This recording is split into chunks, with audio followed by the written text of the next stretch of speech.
Resto Geek. Et maintenant, votre émission jeux vidéo, Burger Games.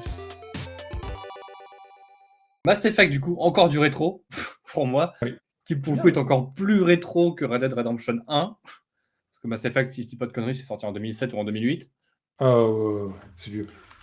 Donc il y a quelques temps maintenant, même années je crois, j'ai acheté la Legendary Edition, donc du coup la trilogie remasterisée qu'ils ont sorti en 2021, que j'avais lancé un peu comme ça, mais sans plus. Et là j'avais une petite envie de science-fiction, je me suis dit bon allez, relance-toi un petit peu la trilogie. Donc j'ai fait Mass Effect 1. C'est un jeu qui se finit plutôt vite quand on s'étale pas trop sur les trucs secondaires, en une dizaine d'heures maximum. Un jeu qui a plutôt vieilli niveau gameplay, on va pas se mentir, ça reste... Dans l'idée, je pense que ça reste une espèce de mini... alors, j'allais dire Skyrim, c'est peut-être un peu prétentieux, quoi. Mais Fallout, on va dire, dans l'idée, un peu précurseur à Fallout, sans trop de côté RPG, vraiment très poussé, quoi. Mais, en termes d'univers, j'étais vraiment happé. Le scénario est super intéressant. On a l'impression d'être vraiment dans de gros enjeux, presque un peu à la Star Wars ou digne des plus gros films de science-fiction, quoi. Et un truc qui n'a absolument pas vieilli, je trouve, dans le jeu, même si on est sur des champs contre champs un peu basiques, ce sont les dialogues. Le jeu est majoritairement composé, dans son gameplay, on va dire, de dialogues, des personnages qui échangent entre eux avec notre personnage principal. Et je trouve la mécanique qui est ultra intelligente, qu'il n'y a pas dans les jeux d'aujourd'hui, c'est que avant qu'une phrase d'un PNJ avec qui on discute se termine, les choix, quelques secondes avant, de notre prochaine réponse apparaissent. Et bizarrement, c'est un truc qui dynamise vraiment les dialogues, même en champ contre champ. Et on se fait pas chier, on est à fond dans l'univers, dans ce que les personnages se racontent, et c'est juste génial. Et moi, du coup, en une dizaine d'heures, j'étais happé par l'univers. Mais en termes de gameplay pur, les déplacements, les sons qui sont un peu étouffés, le shoot, c'est un jeu de 2007. Même avec la remasterisation, ça a quand même beaucoup vieilli. J'ai pas encore attaqué les suivants. J'ai hâte quand même de voir. Mais voilà, si vous êtes fan de science-fiction, vous avez une grosse histoire qui est pensée, d'après ce que j'ai bien compris, comme une trilogie vraiment dans le jeu vidéo, foncez parce que franchement, ça vaut le détour et c'est ultra intéressant, Mass Effect. Je valide, le 1 en tout cas. Bon, moi, je l'ai fait, Mass Effect, il y a longtemps, hein. Et oui, je suis d'accord, il a vieilli aujourd'hui côté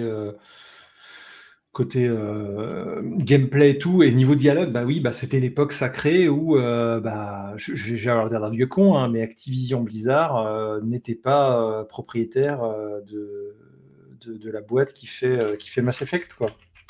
Oui. C'est que globalement, BioWare, il y a une époque sainte où c'était eux qui avaient fait Neverwinter Night, qui s'occupaient de Mass Effect, qui voulaient vraiment faire ce jeu assez dingue niveau univers, niveau dialogue. Il y avait toute la partie. D'ailleurs, le jeu est un peu bâtard. En fait, il se fait passer pour un semi-jeu d'action au début du jeu, en mode regarde, il va se passer plein de trucs de ouf, et ensuite tu te tapes 10 heures dans une station où tu fais que discuter avec des gens. Ouais, c'est un peu tu enquêtes, tu parles avec beaucoup de gens. Ah ouais, Tous vraiment, il y a une espèce de grosse cohérence dans l'univers, je trouve, où chaque race a des avis les uns sur les autres, chacun a ses origines, tu apprends à connaître chaque race, leurs problèmes. Il y a des racistes, et c'est pas Oui. une blague.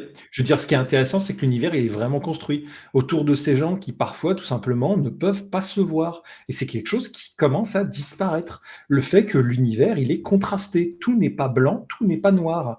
Littéralement. Il y a énormément de gens qui se font la tronche. Il y a énormément de gens qui communiquent différemment. Le truc le plus intéressant pour moi, c'était un truc tout à fait secondaire. C'est une race qui est incapable de parler, enfin qui est pas incapable de parler, qui communique pas du tout comme nous. Ils communiquent, c'est des espèces de gros éléphants de l'espace là. Oui. Et ils communiquent pas avec des mots.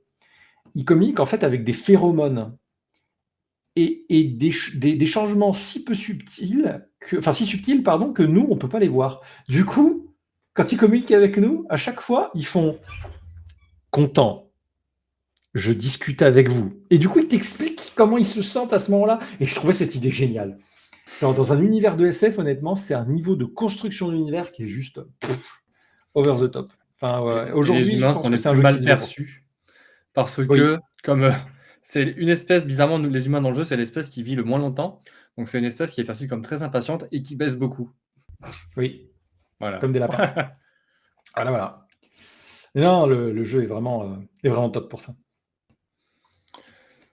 Donc voilà, ça fait un peu de bien de revenir sur des vieux jeux de temps en temps, même ceux qu'on n'a pas fait, parce que même dans le passé, il y a toujours des bangers.